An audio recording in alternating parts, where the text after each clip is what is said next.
Bonjour à tous, ici Kevin Mandibourg pour la chaîne Tuto Premiere. Aujourd'hui, je vais vous apprendre à réaliser un effet spécial impressionnant sur Premiere Pro. Alors que vous soyez sur Premiere Pro, Final Cut ou encore DaVinci Resolve, c'est exactement le même principe. Ce qu'il faut savoir, c'est qu'il faut exporter en suite d'images et ensuite éditer ces images sur un logiciel d'intelligence artificielle qui s'appelle DALL-E et qu'on va voir ensemble. Cet effet spécial est directement inspiré de Malik Lombion. Je vous invite à checker son Insta en description. Sans perdre de temps, je vous propose de découvrir de suite ce tutoriel.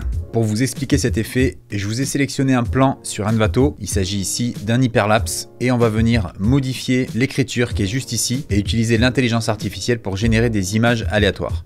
Alors comment faire? Il faut déjà sélectionner la partie à truquer. Donc je vais lire l'élément. Voilà, on va par exemple se mettre là et hop, à partir d'ici, on va dire qu'on effectuera une espèce de zoom et qu'on va venir modifier aléatoirement ce qui est écrit sur le monument.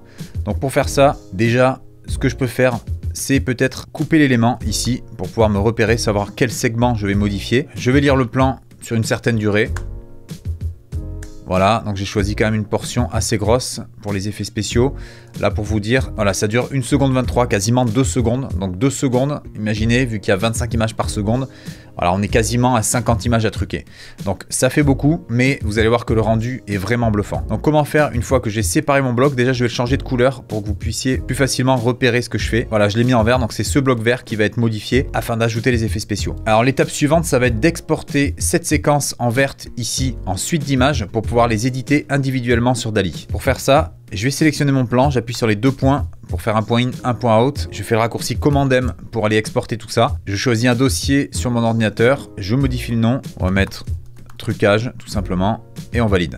On va modifier bien évidemment le format. Pour le format ici, afin de conserver votre qualité d'origine, je vous conseille le PNG, même si c'est un peu plus lourd, au moins vous êtes sûr de ne pas perdre de qualité. Vous choisissez bien exporter en tant que séquence. Dans plus ici, éventuellement vous pouvez cocher rendu à la résolution maximale pour être sûr de ne pas perdre de qualité. Et vérifiez bien ici que vous êtes sur étendue source ES et vous cliquez sur exporter.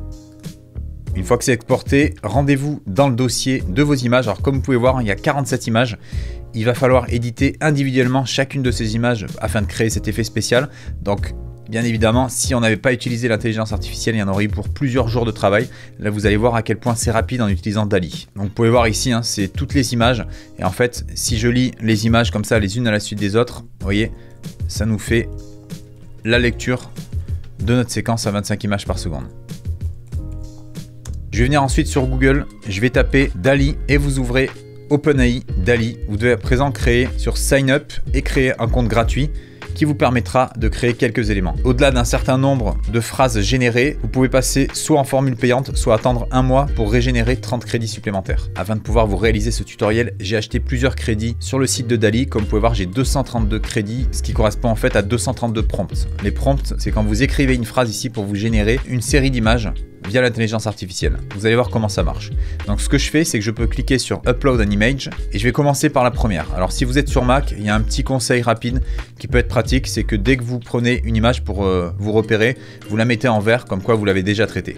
Voilà, j'appuie dessus, je l'ouvre, je clique sur Skip Cropping et là je vais pouvoir la modifier. Alors pour la modifier, déjà ce que vous pouvez faire, c'est zoomer dedans. Voilà, comme ça on a plus facilement accès à la zone à modifier. Et moi je vais modifier tout ce qui est dans ce cadre. Voilà, déjà vous devez délimiter une zone à modifier sur l'ensemble de vos images. Ça doit toujours être la même. Vous cliquez ensuite sur Éraser, qui est en fait supprimer. Vous avez donc la petite gomme. Vous pouvez venir ici modifier la taille pour être beaucoup plus précis. Moi, je vous conseille de mettre au minimum ici pour pouvoir éditer. Et là, vous pouvez commencer à supprimer votre zone. Voilà, faites-le grosso modo, pas besoin d'être très précis. Voilà, pour les zones à remplir, après, je vous conseille de grossir le pinceau. Comme ça, ça va aller beaucoup plus vite. Voilà. Ensuite, ce qu'il faut faire, c'est générer une nouvelle image à la place de ça. Donc déjà, vous prenez ici l'outil de sélection et vous le déplacez pour être sûr d'avoir le damier dans cette zone. Vous voyez, si vous ne le faites pas, en fait, ça ne va pas marcher. Voilà, assurez-vous de faire comme ceci. Vous tapez par exemple n'importe quoi. Je peux mettre 2 chats se disputant. Alors à noter que c'est intégralement en anglais. Je vous conseille d'ouvrir un Google Translate à côté pour pouvoir vous aider. Si par exemple je mets ici 2 chats se battent, hop, je copie la traduction, je me mets ici et je clique sur Generate. Alors comme vous pouvez voir, il m'a généré quelque chose. Alors c'est pas du tout des chats qui se battent. Des fois ça marche pas très bien. Alors, vous voyez, ça m'a pas généré exactement ce que je voulais, mais c'est quand même sympathique. On a quand même des décors assez cool. Alors une fois que c'est généré, vous faites Accept et vous cliquez sur la petite icône ici pour télécharger l'image. Vous créez ensuite un nouveau dossier. Donc là, à la place de pour trucage, vous mettez truqué. Voilà, c'est vos plans truqués. Je viens de terminer la première image. Je fais pareil pour la deuxième. Donc n'oubliez pas, vous re-uploadez une nouvelle image. Très important, hein. N'hésitez pas en continu sur la première. Ça sert à rien, sinon vous n'aurez pas le film complet. Donc vous mettez sur trucage 1 et vous faites pareil sur l'intégralité des images. Et je vais vous passer le tout en accéléré et on se retrouve juste après. Une fois que vous avez terminé la génération de toutes les images, vous retournez dans Premiere Pro, vous allez dans votre chutier, vous faites clic droit, importer, vous cliquez sur la première image, vous allez dans afficher les options et vous sélectionnez séquence d'images. Vous cliquez ensuite sur importer. Vous avez donc la séquence d'images qui a été importée en 25 images par seconde et là je peux la visualiser ici. Je n'ai plus qu'à venir la glisser ici en remplacement afin de pouvoir visualiser l'effet. Comme vous pouvez le voir, ça marche plutôt bien. Alors voici une petite technique si jamais vous voulez lisser un peu plus les transitions entre les différents effets.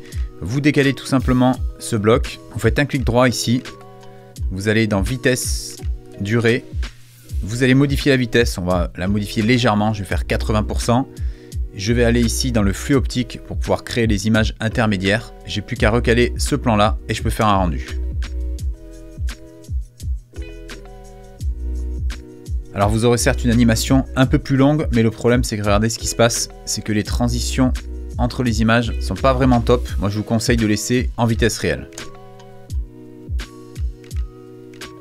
Alors on va rajouter un petit effet spécial. Je vais faire un clic droit ici et créer un calque d'effet. Je vais placer ce calque d'effet par-dessus. Je me place sur mon calque d'effet et je vais venir ajouter ici l'effet transformation. Je vais maintenant dans les options d'effet. À partir de là, je vais venir animer la position et l'échelle. Passer mon angle obturateur à 360 degrés. J'avance de 10 images et là je vais venir zoomer légèrement et de manière centrée sur l'endroit où j'ai mis les effets. Voilà, comme ceci. Hop, vous voyez, vous avez cet effet de zoom avec l'animation qui se crée.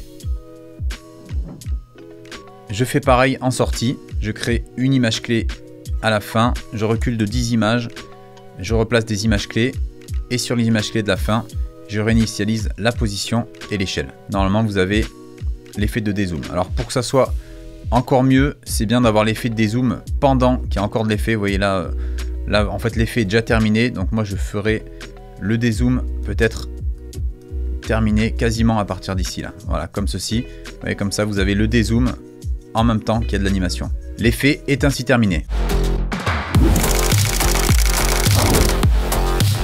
Le tutoriel est terminé, j'espère que ça vous a plu. Vous avez vu, c'est quand même un effet impressionnant. On peut voir qu'avec l'intelligence artificielle, on peut faire des effets encore plus créatifs. Pensez à d'autres idées à partir de ce que je vous ai montré là. Alors, vous avez vu également que ça prend du temps. Rien que pour réaliser l'effet que vous voyez là, j'ai mis à peu près 2 heures pour faire 2 secondes. Donc imaginez, sur un film entier, ça prend vraiment beaucoup de temps, mais croyez-moi, ça en vaut la peine. Si cette vidéo vous a plu, n'oubliez pas le traditionnel pouce bleu.